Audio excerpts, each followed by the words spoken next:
Welcome to the Deep Dive. Great to be here. Today, we're tackling the multifaceted role of an assistant superintendent in a school district. Right. We'll be extracting the core knowledge and sort of expectations from materials designed to prepare candidates for that hiring process. Yeah, think of it as an insider's look, pulling out the key stuff. Exactly. So this is your condensed guide, if you will, to what it takes to excel in educational leadership at this level. And we're going beyond just, listing job duties. Mm-hmm. The aim is to distill the essential insights, the really critical considerations and questions that shape this position. Okay, let's unpack this then.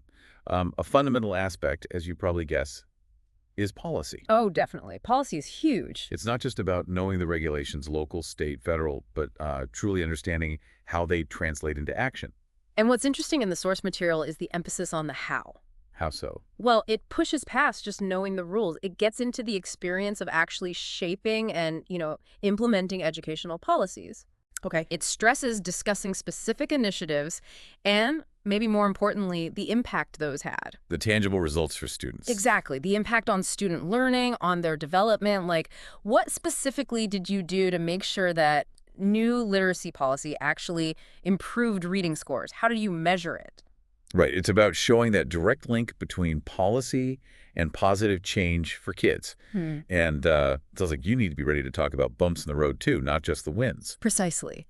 Interviewers aren't just looking for the success stories. No. They want to get a handle on your problem-solving approach. How did you navigate challenges during implementation? And, crucially, how did you fold in feedback? From parents, teachers. Everyone. Parents, administrators, teachers. It shows you're committed to policy that's, informed by data, but also responsive to the community. Right. Take that example mentioned, a district-wide teacher evaluation policy or a student progress tracking system. How is teacher input actually gathered and used? That's the kind of detail they want. Okay, this is where it gets maybe tricky. You propose a change, a new policy. What happens if you run into, let's say, differing opinions? Maybe with the school board. How do you handle that? Yes. This hits on a core leadership skill, building consensus. Negotiation, compromise. Exactly. The source material really underscores those as indispensable. It's about moving beyond just pushing your own view. You have to see their side. You have to genuinely understand the school board's perspective. What are their priorities? What pressures are they facing? Makes sense. They've got their own accountabilities, different viewpoints. Sure. So what are some ways to find that common ground, practically speaking? Well, the key seems to be crafting compromises that clearly address the main concerns for all sides. So win-win, or as close as you can get. Kind of. And being flexible, being genuinely open to maybe looking at different ways to get there, that's vital. Okay. The example given about framing policy changes maybe through a financial responsibility lens. Finding an angle that resonates with them. Right. While also really engaging stakeholders in the conversation, it shows you can solve problems collaboratively. Okay, let's shift gears a bit. Something that underlies pretty much everything in the district. The budget. The financial backbone. It's called that for a reason. So what's the key insight here from the prep materials? What's really insightful is the expectation that an assistant superintendent needs a nuanced grasp of the sheer complexity of budgeting for a whole district. It's more than just balancing the checkbook. Oh, way more. It's strategic resource allocation, management on a really significant scale. So beyond keeping the books balanced, what are the critical things to consider? Number one is prioritizing needs effectively. Making tough choices. Exactly. Not just what's wanted, but making decisions aligned with the district's big goals, thinking short-term and long-term. Okay. The source also flags understanding local funding rules, how resources get distributed, and again, rigorous data analysis is crucial. Using data to back up the spending. Yes, and involving stakeholders again, principals, teachers, parents. It all comes back to being a responsible steward of public money. How might data directly inform that? Like performance data? Yeah, for example, if data shows students in certain schools are struggling in math, that could directly inform allocating more resources for math coaches or specific programs in those schools. Targeted spending. Right. Okay, moving to another really critical area in education today. Yeah. Making sure every student gets a fair shot. Equity. Mm. What's the crucial difference between equity and equality here, and how does an assistant superintendent actually champion equity? That distinction is absolute paramount. Equality, is everyone gets the same thing, like same size shoes for everyone. Doesn't really work. Right. Equity acknowledges that students start in different places, have different needs, so they require different or differentiated support to reach similar positive outcomes. So what steps does an assistant superintendent take? The source points to proactive steps. Things like comprehensive budgeting that specifically directs resources to address those disparities. Targeted funding again. Exactly. Developing inclusive policies that are sensitive to diverse student groups. Promoting diversity initiatives, maybe multicultural clubs, events, things that enrich the environment for all students. How could you use data to spot potential inequities there? Well, you could look at resource allocation per student across different schools in the district. Does one school have way more tech or smaller class sizes? That data can highlight where inequities might exist. And how do you know if these equity efforts are actually working? What are you measuring? That's where you have to focus intensely on student outcomes. Like test scores. Test scores, yes, but also graduation rates, other indicators of educational progress, and you need to break that data down. By different student groups. Yes. Disaggregate by race, socioeconomic status, language learners, students with disabilities. Are those achievement gaps actually narrowing? Are graduation rates improving for all groups? That tells you if you're moving the needle on equity. It's clear this role isn't just about, systems and spreadsheets. It really depends on strong people skill. Oh, absolutely foundational. How vital is it for an assistant superintendent to build good relationships with teachers, staff, parents, the community? You can't overstate it. A thriving district is built on a positive school culture, genuine partnerships. Like tending a garden, you said. Yeah, the source material really emphasizes creating an inclusive atmosphere where everyone feels valued, feels heard. Like a garden, different people need different things to flourish together. So what are some actual strategies? How do you do that? Well, number one is actively listening. Really hearing diverse perspectives. Not just waiting to talk. Exactly. Showing genuine respect for contributions, being visible, showing up at parent-teacher conferences, community events, creating chances for open dialogue. It's about building trust. That's the bottom line. Building trust and a shared sense of partnership around the district's mission. Okay, shifting focus again. Education is always changing, right? New trends, new research, new rules. Constantly. What's the expectation for an assistant superintendent on staying current? It's not just a nice to have, it's core. A commitment to lifelong learning is essential. Staying informed about trends, research, regulations, it's vital for effective leadership. How do they do that? Conferences? Reading? All of the above. The source highlights proactively engaging reading journals, attending conferences, workshops, even online courses. Staying plugged in. But it's not just about collecting information, is it? You have to use it. Precisely. The expectation is that this learning informs what you do. Applying it. Yes. Yeah. Applying new knowledge to develop or refine programs and policies. That example mentioned. Implementing a new student assessment system based on recent research. That shows an evidence-based approach. And speaking of the landscape, you mentioned regulations.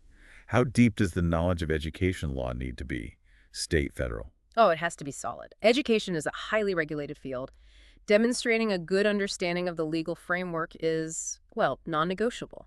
Like knowing specific laws. Yeah, the source mentions being able to cite and explain key ones, like FERPA student privacy or IDEA for students with disabilities. It's more than just knowing the acronyms, right? Exactly. It's about understanding how these laws practically impact the day-to-day. How does legal knowledge shape policy, ensure rights are protected, guide decisions on data security or student support? That's the level of understanding needed. Okay, let's talk about a really crucial and often sensitive area, supporting students with diverse learning needs, special needs students and their families. Very important. What kind of experience and understanding is expected there? This really goes beyond just knowing the legal requirements of IDEA. It's about empathy. Yes, interviewers are looking for evidence of genuine empathy, a deep understanding of the complexities involved. It's about ensuring quality education for all students. How would a candidate show that? The source suggests discussing specific experiences. Maybe talk about a challenging situation with a student or family that you navigated successfully. Or success story. Or a success story, yeah. Highlighting the approaches you took, the positive outcomes, it really underscores a fundamental commitment to inclusive education. Leadership also means having difficult conversations sometimes, maybe with staff members. Inevitable. How should an assistant superintendent approach those? Staying calm and professional is number one. Okay. The source outlines a pretty structured approach.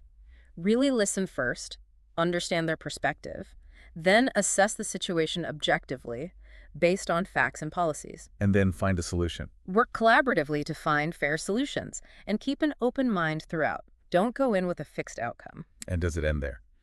Once you have a solution? No, good point. Follow-up is critical. You need to check back in, make sure the staff member feels heard, that the resolution is actually working, and everyone's satisfied, or at least understands the outcome. Makes sense. Okay, curriculum, developing it, implementing it, that's core to the education mission. Absolutely central. What are districts looking for here in an assistant superintendent? They want to see leadership in shaping the educational program. That could mean leading efforts to improve existing curricula or maybe even creating entirely new programs. And getting teachers on board. Crucially, yes. Your ability to guide teachers effectively in implementing these changes in their classrooms is just as important as the initial design. So it's not just having the big ideas, but making them work on the ground. Precisely.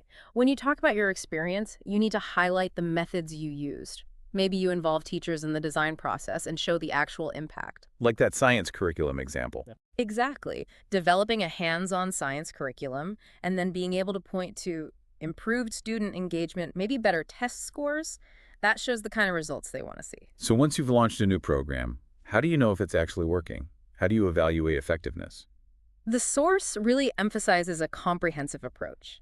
You need both quantitative data, The numbers, test scores, attendance. right, student performance metrics, attendance rates, things like that, but you also need qualitative feedback. Talking to people. Yes.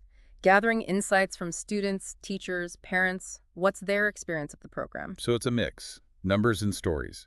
Exactly. The qualitative stuff gives you context the numbers alone might miss. Why are things working or not working? And the goal is improvement. Always.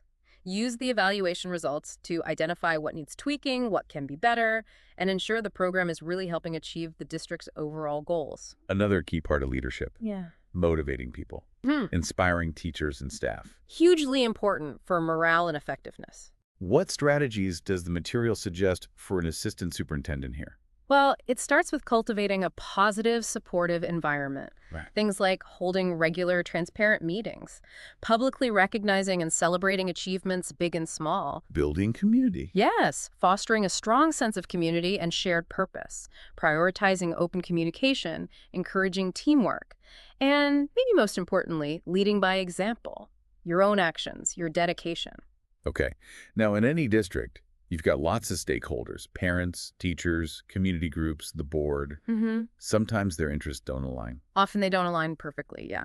How does an effective assistant superintendent handle those competing interests? This requires strong diplomatic skills, the ability to find common ground. How do you approach that? The source suggests stepping back first. Get the big picture, consider all the perspectives, really listen to understand the underlying needs and concerns of each group. Not just their stated position. Right. What are they really worried about or hoping for? Then you look for compromises or maybe creative solutions that can address as many of those needs as possible. Being open to feedback is key there too, I imagine. Absolutely. A genuine willingness to listen and be open to different viewpoints is crucial for finding those solutions. Okay, let's address something less positive, but definitely part of the job. Student discipline. A reality. What are interviewers looking for in terms of experience and philosophy here? They want to know you have experience handling various disciplinary situations effectively.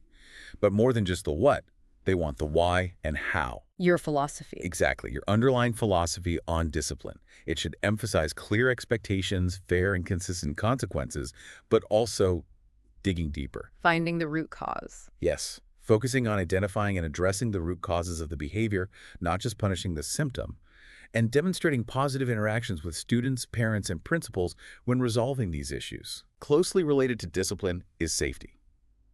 Ensuring student safety and support seems absolutely paramount. Non-negotiable, top priority. What key measures should an assistant superintendent be focused on? It's multi-layered.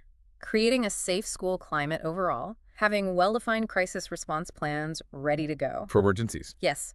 Clear protocols for tackling bullying and harassment, and increasingly important proactive strategies for supporting students' mental health needs. How do you make that happen? Using data to spot potential safety issues early, developing preventative protocols, implementing inclusive curriculum that teaches respect, providing good professional development for staff on these topics, maybe using restorative justice practices. Building a strong team isn't just about motivating individuals, it's also about fostering collaboration among teachers and staff. Yes, getting people to work together effectively. What can an assistant superintendent do to encourage that? It starts with building a culture of mutual respect and trust. That's the foundation. And then, Then you set clear expectations for collaboration. You actively work to build positive relationships between staff members, provide support and resources needed for teamwork, use good communication tools, maybe even team-building activities. making it easier and more natural for them to collaborate. Exactly. All right, let's talk about the bottom line in many ways. Measuring success in student achievement. The ultimate goal. Beyond just standardized tests, what other metrics are important? While test scores get a lot of attention, the source rightly points to a much broader picture. Like? Graduation rates are huge. College and career readiness rates are students prepare for what's next. Attendance patterns, levels of disciplinary actions can be an indicator too. Even participation in extracurriculars. It paints a fuller picture. A much fuller picture. And the key is using all this data together to inform decisions, to develop strategies that really support student growth across the board. Okay, technology. It's everywhere in education now. How does an assistant superintendent ensure equal access to tech and digital learning tools? This is a major equity issue today. The digital divide. Precisely. The source outlines concrete steps. Things like making sure all students have access to appropriate devices, laptops, tablets, And internet. and reliable internet access, both at school and, ideally, helping bridge gaps at home. Actively seeking grants and other funding for technology is often necessary. It's not just about the hardware, though. Good point. It's also about promoting digital literacy for students and teachers, so the technology is actually used effectively as a tool for learning, not just a fancy gadget. Okay, another potentially difficult area. Handling complaints. From parents, maybe community members. It happens, part of the job. What's the best approach here? Professional, effective? Professionalism is key. The source emphasizes really listening first, making sure you understand the complaint fully. Empathy. Yeah. Yes. Then, working collaboratively with everyone involved to find solutions that are hopefully mutually beneficial. Keeping people informed along the way is crucial. Maintaining open communication. Building trust, even when dealing with problems. Okay, one last area. Funding. Many districts rely on more than just state and local money. Grant writing, fundraising. External funding can be really important. How should a candidate talk about this if maybe they haven't personally written a ton of grants? Even without direct grant writing experience, you can highlight transferable skills. Like what? Strong research skills, being highly organized, experience with budgeting, clear communication abilities. These are all relevant to securing funding. What about volunteer work? Absolutely. Mentioning relevant volunteer work or community involvement can show your commitment to the district's financial health. And importantly, just expressing genuine enthusiasm for learning about and contributing to fundraising shows initiative. Shows you're willing to pitch in. Right, a proactive mindset.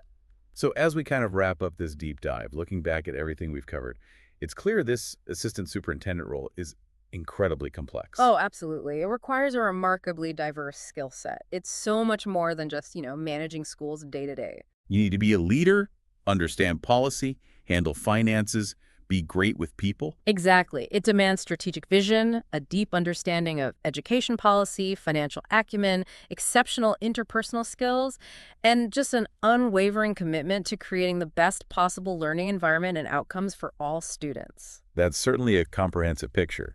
For you, the listener, maybe think about which of these many facets resonates most with you. Yeah. What other questions does this raise about educational leadership and the challenges and opportunities in our school districts today? Good thought to end on.